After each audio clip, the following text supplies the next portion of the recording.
नमस्कार, मैं हूं आपके साथ मेनका चौधरी। चीन ने अपना दोगलापन एक बार फिर से जाहिर कर दिया है। चीन ने एक बार फिर भारत को धोखा दिया है। कैसे, मैं आपको बताऊंगी। देखिए, कहते हैं कि किसी की प्रकृति आप नहीं बदल सकते। थोड़ी देर के लिए कोई अपना व्यवहार जरूर बदल सकता है, लेकिन नेचर उसका वही रहता है। सांप को आप चाहे जितना भी दूध पिला लें, वो जहरीला ही रहेगा। ये उसकी प्रकृति है, उसका नेचर है।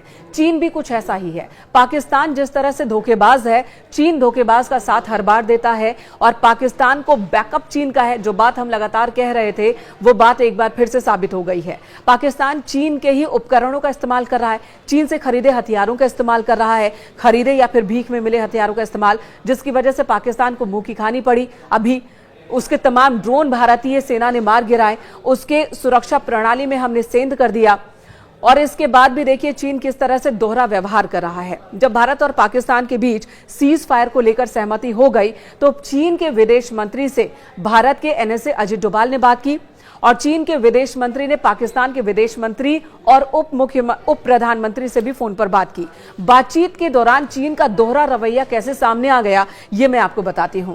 जब एनएसए अजित डोभाल ने चीन के विदेश मंत्री वांग यी से फोन पर बात की और उन्हें बताया सीज फायर के बारे में और उससे पहले भारत पाकिस्तान के बीच क्या क्या हुआ इस बारे में, तो चीन की ओर से कहा गया कि हम पहलगाम हमले की निंदा करते हैं। जी हां, पहलगाम में आतंकी अटैक हुआ, उसकी हम निंदा करते हैं। साथ ही यह भी कहा गया कि भारत और पाकिस्तान आपसी सहमति से इस मसले को सॉल्व करें, हम इसके हिमायती हैं। यहां तक तो ठीक है, लेकिन जैसे ही सीज फायर को लेकर ऐलान हो जाता है, चीन के विदेश मंत्री वांग यी पाकिस्तान के विदेश मंत्री और उप प्रधानमंत्री से फोन पर बात करते हैं, इशाक डार से। और टेलीफोन पर जो कन्वर्सेशन होता है वो क्या है, ये भी आपको बता दें। चीन पाकिस्तान की तारीफ करता है। चीन कि विदेश मंत्री पाकिस्तान के संयम की तारीफ करते हैं और कहते हैं कि रणनीतिक सहयोगी साझेदार के रूप में चीन हमेशा ही पाकिस्तान के साथ खड़ा है और अटल मित्रता की बात याद दिलाई कि हम सदा बहार और अटल मित्र हैं और बने रहेंगे। पाकिस्तान के संयम की तारीफ की, पाकिस्तान के दृष्टिकोण की तारीफ की गई और पाकिस्तान के जिम्मेदाराना रवैये की तारीफ की गई। जी हां, चीन ने पाकिस्तान को कहा कि आपने बहुत संयम दिखाया, एक जिम्मेदार रवैया अपनाया, आपने दूरदृष्टि अपनाई है, इसकी हम सराहना करते हैं और आपके साथ अपनी दोस्ती की जो प्रतिबद्धता है उसको दोहराते हैं। तो चीन इस तरह से पाकिस्तान के साथ खड़ा नजर आ रहा है, जबकि ये दुनिया को पता है कि पाकिस्तान ने किस तरह से आतंकी हमले में साथ दिया है, आतंकियों का बढ़ावा दिया है। भारत में पहलगाम हमला हुआ तो वो पाकिस्तान की सेना की शह पर ही हुआ है। लश्कर-ए-तैयबा, जैश ए मोहम्मद या जो भी आतंकी संगठन है, उनका समर्थन पाकिस्तान की सेना, पाकिस्तान की सरकार हमेशा करती रही है और तभी तो ये आतंकी पाकिस्तान की जमीन पर छिपे हुए हैं।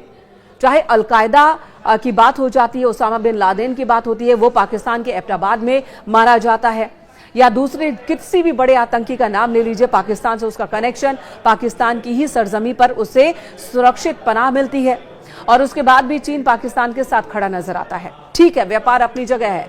अगर पाकिस्तान में चीन व्यापार कर रहा है, पाकिस्तान में चीन कई सारे डेवलपमेंट प्रोजेक्ट्स में पैसे लगा रहा है, चीन से पाकिस्तान हथियार खरीद रहा है, ये अपनी जगह है। लेकिन ये भी तो साफ है कि पाकिस्तान आतंक को बढ़ावा देता है, आतंक को जमीन देता है, खाद पानी देता है और ऐसे में चीन अगर पाकिस्तान के साथ खड़ा है तो साफ तौर पर चीन आतंकवाद के साथ भी खड़ा है। और फिर अगर चीन ये कहता है कि वो आतंकवाद के खिलाफ है, फिर अगर चीन कहता है कि वो पहलगाम आतंकी हमले के खिलाफ है, तो ये सिर्फ खोखली बातें हैं चीन की, इसमें सच्चाई कोई नहीं है।